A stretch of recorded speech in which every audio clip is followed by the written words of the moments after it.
Il s'avère qu'il la suit partout. Lana panique et tente de s'enfuir. Elle descend les escaliers, mais Benny continue de la suivre. Elle parvient à entrer dans l'ascenseur, mais au moment où les portes sont sur le point de se refermer, Benny entre à son tour. Ils sont maintenant tous les deux coincés dans l'ascenseur. Benny lui demande de revenir en classe, mais elle ne dit rien. Il commence alors à lui caresser le visage et à la toucher lentement partout. Lana est également attirée par lui et ne l'empêche pas de la toucher. Elle essaie d'attraper son visage et de l'embrasser, mais il l'en empêche. Puis il continue à l'embrasser dans le cou et à jouer avec elle dans l'ascenseur.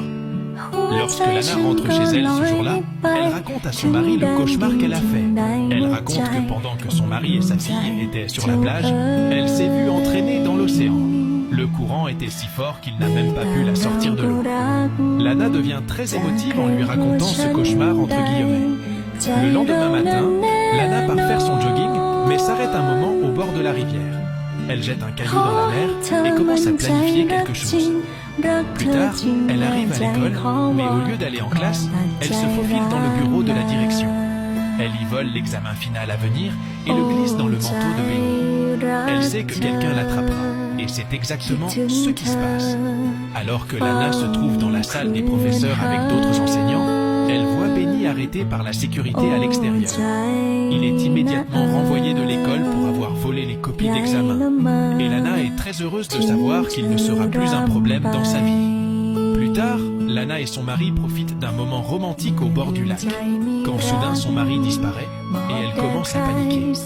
Puis il crie en sortant de l'eau et c'est là que Lana se réveille. Il semble qu'elle ait fait un cauchemar, même si tout est censé aller pour le mieux dans sa vie. Lana commence à regretter Benny. Au bout de quelques jours, elle commence à fantasmer sur les fois où il a joué avec son corps dans la salle de bain et dans l'ascenseur.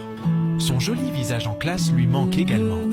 Finalement, elle devient si désespérée qu'elle fantasme sur des activités intimes avec lui. Un jour, elle emmène sa fille dans une librairie pour lui acheter un cadeau. Mais au moment de partir, elle s'aperçoit que sa fille a disparu quelque part. Elle part à sa recherche, mais la petite fille est introuvable. Elle informe immédiatement les propriétaires du magasin et la police. Puis, en visionnant les images des caméras de sécurité, elle remarque que Benny est parti avec sa fille. Avant qu'elle ne puisse parler de lui à la police, elle reçoit un appel de son mari, lui annonçant qu'il a retrouvé leur fille.